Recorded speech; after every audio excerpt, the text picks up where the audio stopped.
খালি বেমাৰত নহয় বহুত ক্ষেত্ৰতে সহায় কৰে দেখা পাই আছো আমি সদায় আমি ফলো কৰো আমি সোশ্যাল ওয়াৰ্কাৰ আমি ফলো কৰি থাকো এইবিলাক কাৰণ ৰাজনৈতিকভাৱে আমিও সৰু সুৰা কৰ্মী আমি কাম কৰি আছিলো ইমান দিন আজি 15-17 বছৰ ধৰি মই বিপিএফ কৰি আছিলো আজি মই বিজেপিত জয়েন কৰিছো বিজেপিত কাম কৰি আছো তো ডাঙৰ ডাঙৰ নেতাবিলাক নতুনকে সোমাইছো চিনি নাপায় কিন্তু আমি এইবাৰ ইলেকশ্যনত বিজেপিৰ হৈ কাম কৰিছো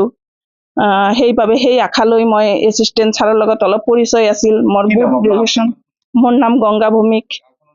2 নং ভেটাগাঁও মোৰ দাদা বিমল দাস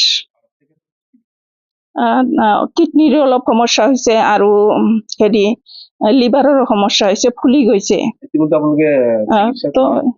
ট্ৰিটমেণ্ট কৰি আছো আৰু মানে একমাত্ৰ ইনকাম কৰাৰ হেৰি দাদাই আছিল ঘৰত দুটা ছোৱালী ৰাইজক মই এটাই জনাও যে সহায় কৰক মোৰ দাদা যাতে দ্বিতীয়বাৰ আৰু থিয় হয় ভালকে কৰ্ম কৰিব পাৰে মানে ল'ৰা ছোৱালী বিধায়কো মই বহুত কৰজোৰে অনুৰোধ কৰো মোৰ দাদাক যাতে সহায় কৰে আৰু মোৰ কথা যেনে বিধায়ক ছাৰৰ কাণত যায় আৰু মোৰ কথাত যেনে ৰেছপন্স কৰে বিধায়ক ছাৰে নিজে যাতে চাই মোৰ দাদাক মানে ভালদৰে ট্ৰিটমেণ্ট কৰাৰ কাৰণে সুযোগ দিয়ে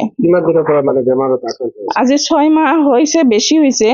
মানে ট্ৰিটমেণ্ট পইচাৰ কাৰণে জিএমচিত যায় এডমিশ্যন হয় আৰু গুচি আহে ইমান এটা ইনজেকশ্যনে দিছে 8,000 কৰি তো এনেকুৱা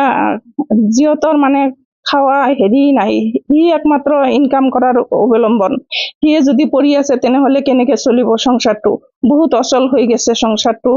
আমাৰো ইমান হেৰি নাই যে আমি ইমান সহায় কৰিব পাৰো আমিও সহায় কৰিব নোৱাৰো